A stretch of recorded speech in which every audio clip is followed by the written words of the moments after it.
कल दिल्ली के ताल कटोरा में कांग्रेस द्वारा रोजगार मेला लगाया जा रहा है। बड़ी बड़ी कंपनियां आ रही हैं और रोजगार देने की बात कर रही है, लेकिन महिला कांग्रेस ने इस प्रोजेक्ट के माध्यम से सीधा महिलाओं को रोजगार, आर्थिक सशक्तिकरण, आर्थिक आत्मनिर्भरता के एक पंख दिए हैं और जो एक कामयाब है। अगर सरकारें इसी तरह कामयाब ईमानदारी के साथ काम करेंगी तो मुझे लगता है ये जो हर महीने हमारी अपनी जरूरत 400 करोड़ पैड की है, हर महीने 400 करोड़ पैड की ये महिलाएं बना सकती हैं, वो सक्षम है, वो बना रही हैं।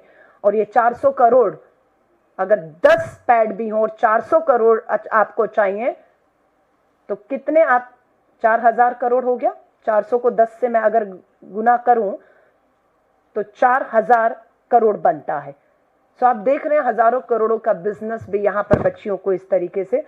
सो इसी से संबंधित मैं कहूंगी, अगर आपके कोई भी सवाल हो, पर हमारा ये मकसद था कि बिहार, गुजरात और इवन कि मैं आपको एक और सच्चाई बता रही हूं, ये देखिए, ये भी आया है under scanner, cut in GST rate on sanitary pad, right. उसके बाद भी 20% सैनिटरी पैड यूसेज है इंडिया में।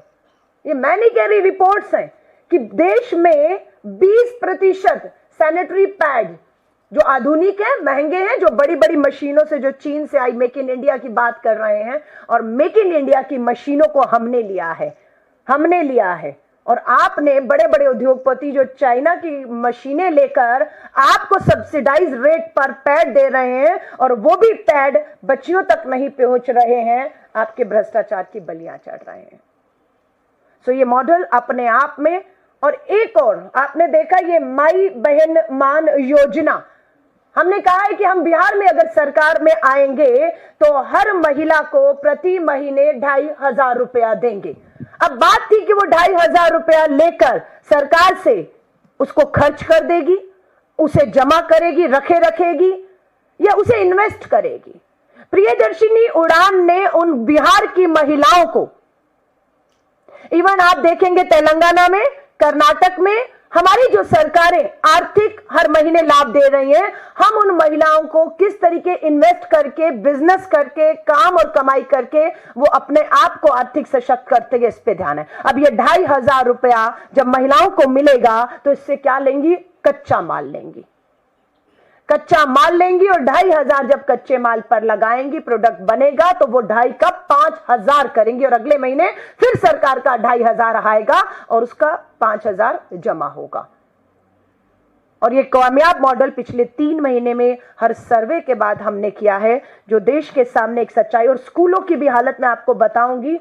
ये आपका गुजरात का, हमारे पास 2019 और 20 के बाद आंकड़े ये सरकार जारी करने से डरती है। ये सरकार आंकड़े सच्चाई नहीं लाना चाहती क्योंकि ये बेनकाब होती है।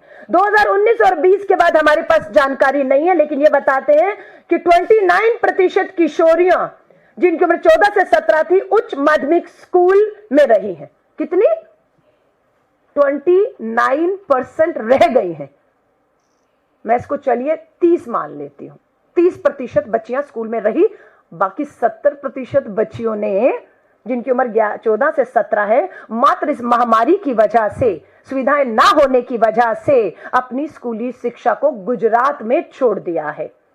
मध्य प्रदेश में 15 से 17 वर्ष की उम्र की 10% लड़कियों की उपस्थिति है।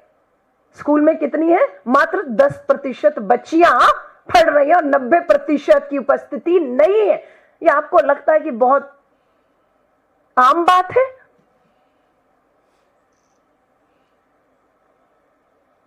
राष्ट्रीय रिपोर्ट, एनसीपीआरसी की रिपोर्ट हमारे पास अभी तक यही है।